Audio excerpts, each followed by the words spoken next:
تو سید صاحب ظاہر ایک انپریسیڈنٹڈ بات تھی، مگر آپ سمجھتے ہیں کہ غلط تھا یا درست تھا؟ سب چیزیں لنک کی جاتی ہیں فوج کے ساتھ، آئی ایس آئی کے ساتھ، تو آنا، صحافیوں کے سوالوں کو فیس کرنا، جواب دینا، عوام کے سامنے بتانا، یہ درست ایک روایت ہے جس کو آگے بھی بڑھنا چاہیے؟ خود آرمی چیف بھی آئیں اور جوابات دیں؟ دیکھیں، آرمی چیف آ کے جواب دے سکتے ہیں، آرمی چیف پر کوئی ممانعت نہیں ہے۔ جس طرح عمران خان بات کر رہے ہیں، میرے خیال میں اس کا جواب تو پھر سیدھے طریقے سے ہی دینا پڑے گا۔ آپ نے روایات کی بات کی، پاکستان میں تمام روایات، تمام احتیاطیں پامال ہو چکی ہیں۔ D G I S I کی طرف سے اس پریس کانفرنس میں شرکت اور جو باتیں انہوں نے کی ہیں، بڑا واضح پیغام ہے کہ انف از انف۔ عمران خان کا طریقہ واردات بڑا دلچسپ ہے،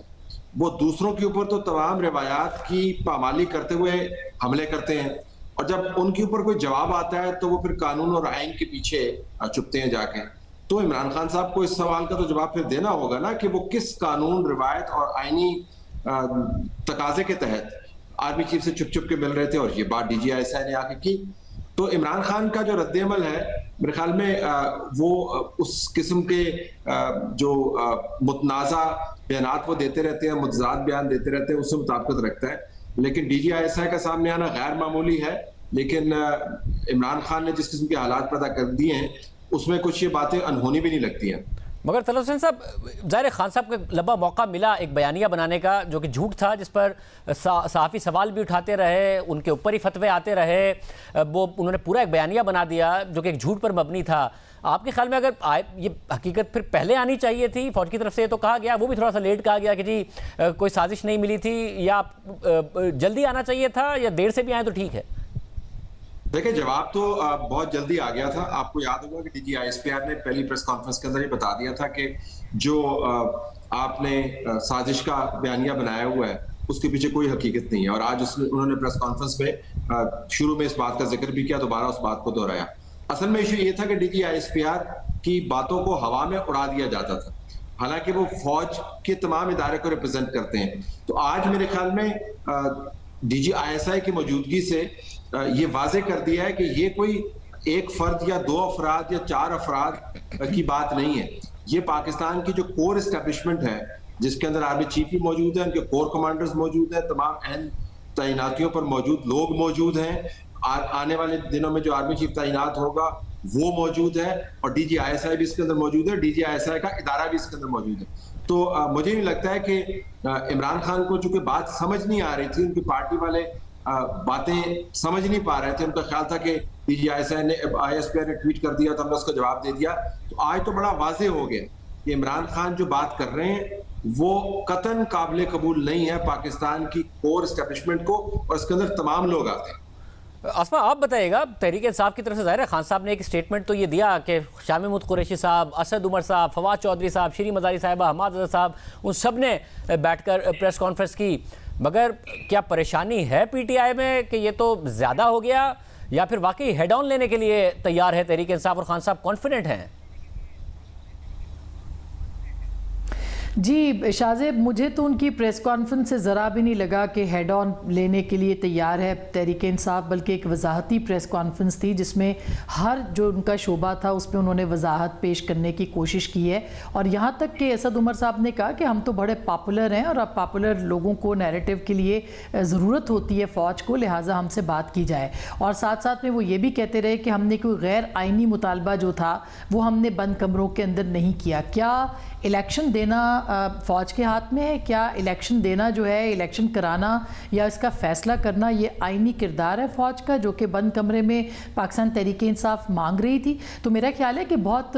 زیادہ جسے کہنا چاہیے تضاد ہے، اور وہ تضاد آج کھل کے بہت ساری چیزوں میں سامنے بھی آیا۔ یہ ہر وقت کا جو ایک بیانیہ، اور بیانیہ بھی اس چیز کے اوپر مبنی جس کے کوئی پاؤں نہیں ہوتے، وہ میرا نہیں خیال کہ وہ زیادہ دیر پا ہوتا ہے۔ حقیقی آزادی ہو گئی، ایک جنرل سی، ایک ویگ سی ٹرم जो है वो इस्तेमाल की जाती है और वो उसके अंदर लोगों को लगाया हुआ है। हकीकी आज़ादी कहाँ से आप बात कर सकते हैं जब आपने खुद IMF को इतना बड़ा सब कुछ लिख के दिया हुआ है, यहाँ तक कि स्टेट बैंक की खुद मुख्तारी भी आप लिख के खुद दे के गए हैं, तो फिर हकीकी आज़ादी कैसी? तो मेरा नहीं ख्याल कि तहरीक इंसाफ इस पोजीशन में थी आज की प्रेस कॉन्फ्रेंस के बाद कि वो अपनी पोजीशन को वाज़े कर सकती कि वो बंद कमरों के अंदर बैठ के क्या हुकूमत से डिमांड करते हैं, क्या अफवाज पाकिस्तान से डिमांड करते हैं, क्या DGI-SI से डिमांड करते हैं, क्या आर्मी चीफ से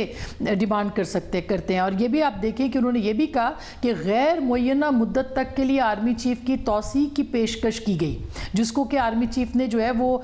ठुकरा दिया। क्या इमरान खान साहब इस बात से डिनाई करेंगे कि उन्होंने वही बात जो थी वो आपको याद होगा कि कामरान खान साहब के इंटरव्यू में भी फरमाई थी, तो किस तरह से वो इनकार कर सकते हैं? और तब फरमाई थी जब उनको पता चल गया कि अब ये इनकार हो चुका है। तो मेरा ख्याल है कि वो जो पुराने बंद कमरों के अंदर बैठ के फैसले करने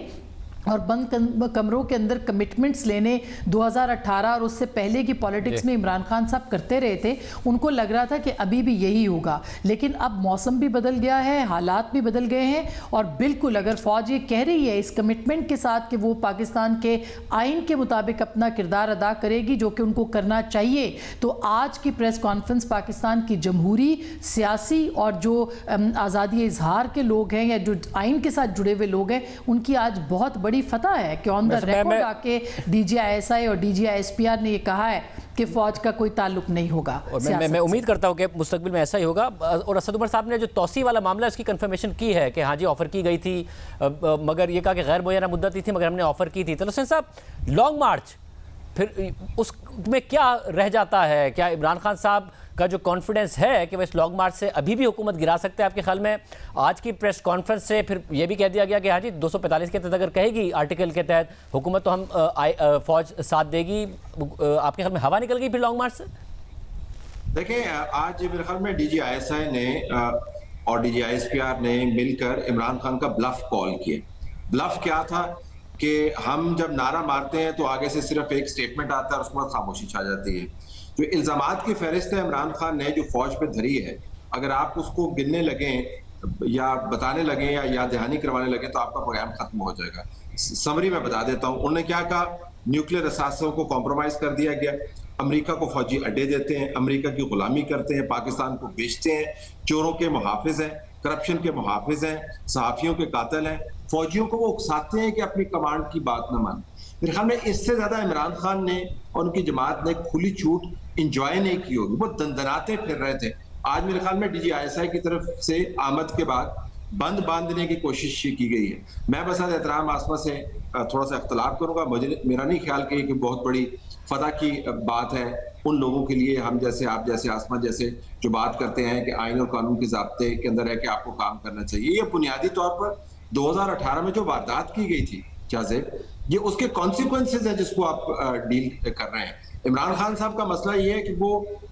तमाम तर बातों से मुस्तफीद भी होना चाह रहे थे और उसके बाद अपने आप को अजीम लीडर भी साबित करना चाह रहे थे। तो आज के बाद मुझे लगता है कि रेड लाइन बड़े क्लियरली अंदाज से ले डाउन कर दी गई है और इमरान खान और उनकी जमात के लोगों ने अगर ये रेड लाइन पास की तो फिर जाहिर है वो गिरफ्तार भी हो सकती है। और जिस तरीके से ARY के सलमान इकबाल का उन्होंने बाकायदा नाम लिए और बताया है कि उनको हम बुला के सामने तफ्तीश करेंगे, और जो हकायक बयान किए हैं कि अरशद शरीफ मरहूम को यहाँ से किस तरह निकाला गया, कौन मैनेज कर रहा था, ये बड़ी संजीदा बातें। और जब DGI-SI बैठ के बातें करते हैं DGI-SPR के साथ, DGI-SPR तो प्रेस को रिप्रेजेंट कर रहे हैं, DGI-SI is a man of action. तो मुझे लगता है कि आने वाले दिनों में जिन्होंने बातें की हैं वो सिर्फ एक प्रेस कॉन्फ्रेंस तक महदूद नहीं होगी, इसका फॉलोअप भी होगा। अस्मा, आप बताइएगा फिर लॉन्ग मार्च इमरान खान साहब लेके निकल रहे हैं, वो अब हुकूमत के लिए कितना बड़ा खतरा रह जाती है?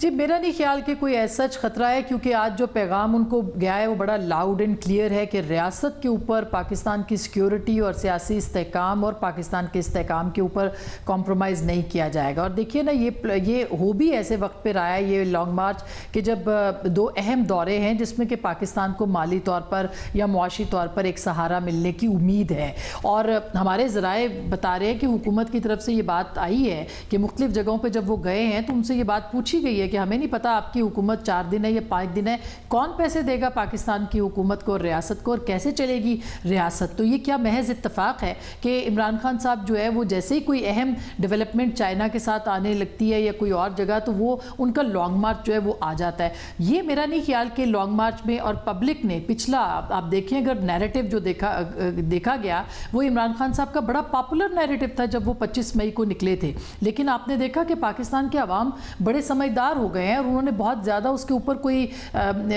सपोर्ट या उस तरह का जो क्राउड है वो नहीं आया था। मैं ये नहीं कह सकती कि कल लोग नहीं आएंगे, बिल्कुल ऐसा हम पहले कहना कबल अज़ वक्त होगा, लेकिन उसके बावजूद अगर आप लीडरशिप को देखें या खुद इमरान खान साहब के बयानिए को देखें, आज उनका बयानिया कहाँ खड़ा है? हकीकी आज़ादी को लेके, अमेरिका की ग़ुलामी को लेके, ये साइफर के हवाले से हर तरह की इन्वेस्टिगेशन, और फिर अरशद शरीफ मरहूम के हवाले से भी इन्वेस्टिगेशन, किसने इमरान खान साहब को बताया था, कौन सी इंफॉर्मेशन शेयर की गई थी, ये सारी जब तहकीकात होंगी तो ये सामने पता चलेगा कि ये असल मामला है क्या। तो मेरा नहीं ख्याल कि पाकिस्तान की रियासत को और पाकिस्तान की हुकूमत को कॉम्प्रोमाइज़ जो है वो करना चाहिए पाकिस्तान की सलामती के ऊपर। एक चलते चलते ये ज़रूर बात कहूँ कि हमारी और आपकी तो ज़ाहिर है कि यही दुआ है कि फ़ौज जो है वो सियासत से किनारा कश हो, क्योंकि फ़ौज का ताल्लुक़ नहीं है और ना ही होना चाहिए पाकिस्तान की सियासत के साथ। और हमने एक लंबी तारीख़ देखी है कि जिसमें पाकिस्तान की हुकूमतों को बनाया और गिराया जाता रहा है। तो अब भी अगर नहीं समझा जाएगा तो कब समझा जाएगा?